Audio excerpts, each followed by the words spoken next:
difitnah oleh istri dari Potifar dan dia dijebloskan dalam penjara. Yang pertama yaitu bahwa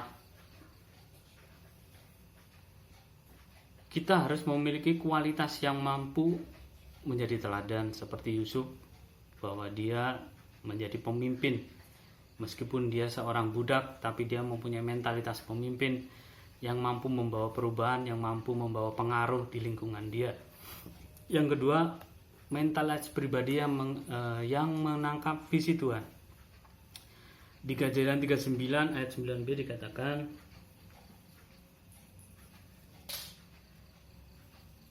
bahkan di rumah ini ia tidak lebih besar kuasanya daripadaku, dan tidak ada yang diserahkan kepadaku selain daripada engkau, sebab engkau istrinya. Bagaimana mungkin aku melakukan kejahatan yang besar ini dan berbuat dosa terhadap Allah?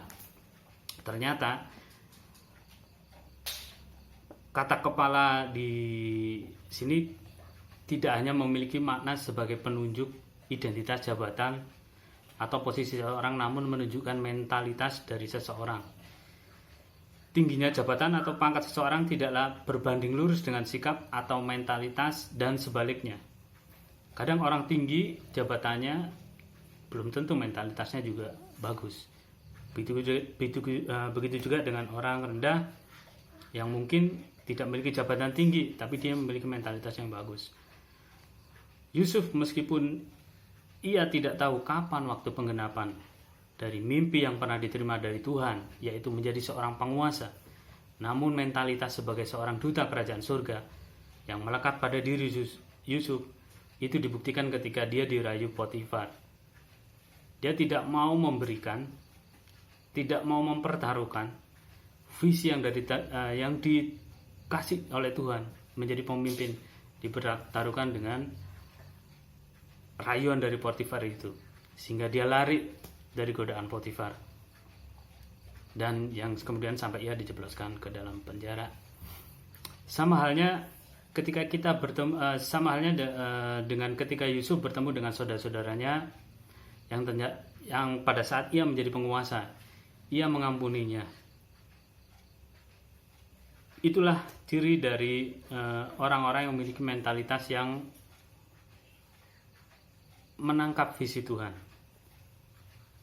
Tidakkah kita menyadari bahwa Tuhan sedang membawa kita untuk menjadi orang yang semakin naik, bukan turun, dan menjadi kepala, bukan ekor dalam arti yang sesungguhnya. Namun untuk mencapai posisi itu dibutuhkan kualitas dan mentalitas ilahi dalam pribadi setiap kita. Jadi dalam berkat dimensi yang baru ini, prinsip-prinsip di mana Tuhan hendak memberkati kita adalah satu, tadi kita diubah menjadi serupa dengannya. Yang kedua, kita mengalami kemuliaan yang makin besar. Yang ketiga, kita diangkat menjadi kepala bukan ekor, dan kita akan terus naik. Ada bagian Tuhan dan ada juga bagian kita yang harus kita lakukan. Yang pertama, menjaga hati. Dapat dibaca di Amsal 4 ayat 23, di mana hati adalah pusat pengaturan kegiatan manusia. Itu bukan sekedar otaknya, melainkan dalam hatinya juga. Energi kehidupan manusia itu bersumber dari hati. Yang kedua, hati menentukan apa yang kita ucapkan. Jadi setiap perkataan kita itu sebenarnya mencerminkan hati kita.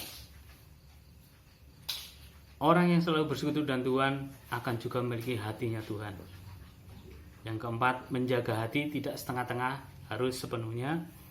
Yang kelima, orang yang menjaga hati suka untuk membangun dirinya dalam hadirat Tuhan, suka berdoa, memuji menyembah Tuhan, membaca firman Tuhan, dan hatinya melekat kepada Tuhan.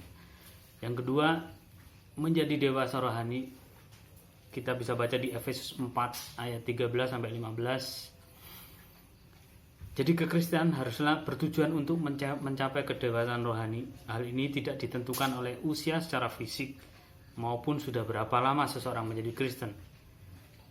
Kedua, tidak bisa dewasa jika hanya mengonsumsi susu, tapi harus makanan keras, firman Tuhan yang mampu mendidik kita, teguran Tuhan yang mampu mendidik kita untuk lebih lagi naik, bukan menjadi bayi rohani, menjadi dewasa rohani di dalam pengenalan akan Tuhan. tanda belum dewasa rohani ialah masih suka iri hati, suka berselisih, masih dominan kedagingan, hal-hal duniawi, tidak suka proses kehidupan, berontak terhadap nasihat teguran, dan tidak memahami kebenaran. Mari Bapak kita koreksi diri kita sendiri. Apakah hal-hal ini masih ada dalam kita? Kalau kita masih ada hal-hal kita, jangan khawatir. Firman Tuhan itu mampu mengubahkan karakter kita semakin hari semakin bentuk dan semakin menyerupai Kristus dalam hidup kita. Dewasa rohani itu selalu membangun dirinya dan juga orang lain. Ia akan menguatkan sesama. Ia suka menanam dan menyiram sehingga Tuhan menumbuhkan jiwa-jiwa melalui dirinya. Demikian Bapak Ibu sharing kita malam hari ini. Saya percaya bahwa prinsip-prinsip kita diberkati Tuhan di dalam dimensi tahun yang baru ini, bahwa kita akan dibawa menjadi serupa dengannya. Kita akan mengalami kemuliaan yang makin besar, seperti yang gambaran cermin tadi, bahwa saat cermin itu mendekat kepada Allah, saat cermin itu sudah dibersihkan oleh Roh-Nya, cermin itu akan memancarkan kemuliaan Allah. Kita akan memancarkan kemuliaan Allah dalam hidup kita. Yang ketiga kita akan menjadi kepala bukan ekor, dan kita akan tetap naik dan tidak akan turun. Demikian Bapak Ibu, kiranya Tuhan memberkati renungan hari ini. Biarlah Allah kita memberikan roh pengertian sehingga Roh Kudus boleh mengajar apa yang Tuhan mau untuk kita lakukan, apa yang Tuhan mau untuk kita rubah dalam hidup kita. Demikian, Tuhan Yesus memberkati. Amin.